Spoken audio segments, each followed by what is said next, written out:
Before the new law came into force, only about 4 out of every 10 motorists regularly used a seatbelt. But during this morning's rush hour in London, the vast majority of drivers and front seat passengers were securely fastened. It seems the fear of prosecution was a greater incentive to belt up than all those previous seatbelt campaigns with their appeals to reason. And the government will now be hoping for a big reduction in the number of people killed or seriously injured in traffic accidents. Good morning, I see you're wearing your seatbelt today. That's correct, yes. Is this simply because of the law?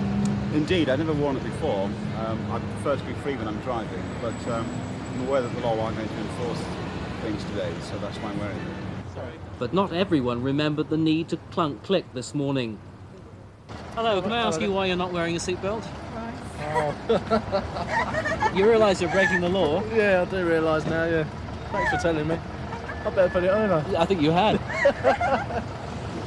So what are the chances of being fined if you don't wear a seatbelt? Well, at the moment it depends very much on where you live. Some police forces have said that they intend to adopt a lenient attitude for the first few weeks at least. People who break the law are likely to escape with just a warning. But in other areas, the police are saying that they intend to prosecute people as from today. And if you don't wear a seatbelt, that could mean a fine of up to £50.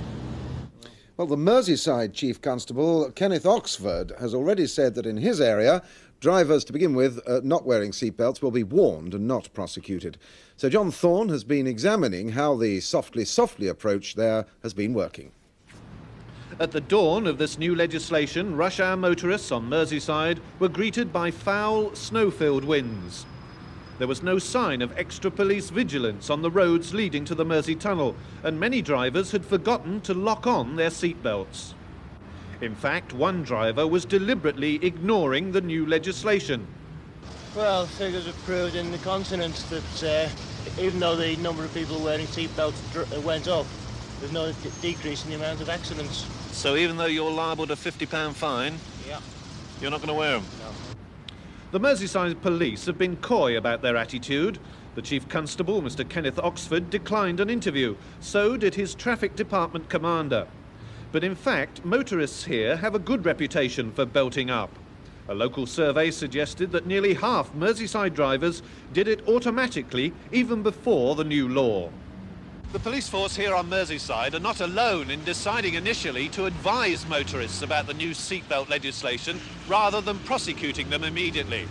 But their Chief Constable's stance has been attacked by the British Safety Council, who describe it as entirely irresponsible, amounting to a licence